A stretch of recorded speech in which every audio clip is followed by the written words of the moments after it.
Was there a certain time that you thought, right, it's time for me to move on to bigger and better things? No, I think it was a unique situation for myself because I was a fan, and when you break into a team, i.e. if you broke into a Celtic team and you kept on playing, you probably never ever see yourself anywhere else.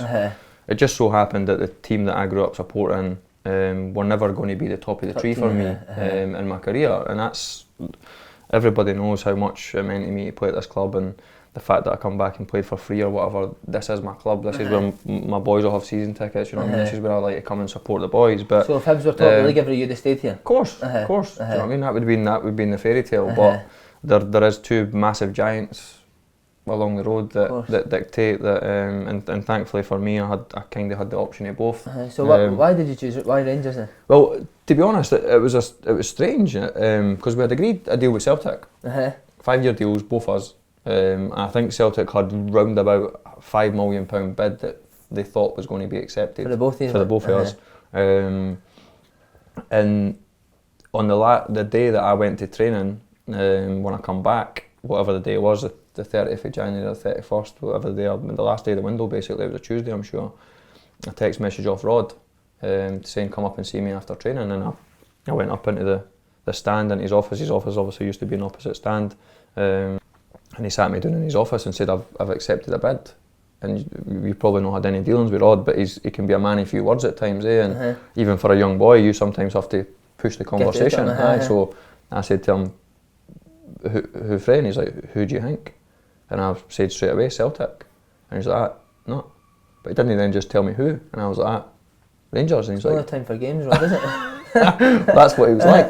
And he was like, aye. And to be honest, I've always felt that when Gordon Strachan phoned me every night, Walter phoned me every night, Tony Mowbray phoned me every night, Willie phoned me every night, I genuinely thought that Celtic wanted me more than Bruni, and Rangers wanted Bruni more than they wanted me, and it just so happened that we ended up going to different clubs. But when he said obviously that I'd accepted a bid for Rangers, I had already made up my mind that if it had been anyone as such, the relationship that me and John were having at the time and how difficult it was, I just wanted to move. I'm saddened still to this day because I still get remembered Keith Jackson's headline that I would walk along the M8 broken glass or whatever it was, and I can't even say that now. You ken that, I ken that, but it's sad that was then coming back here 3 weeks later and getting booed by the whole stadium. I had a relationship with Keith that people have with the media where he could text you and say, I need a few words for tomorrow, mate, and you text him back saying, I ain't bother, and you didn't care what's going on. And that was a bit like the stories that used to happen. So I don't know if that happens for every player, if that's just the way it was with me, but that story was me sitting in the back of a car, because I never drove, a bit like you then. They hired a car to take me home, obviously, at 10:30 at night. My phone never stopped, and I text Keith to say that, look, I'm shattered, mate.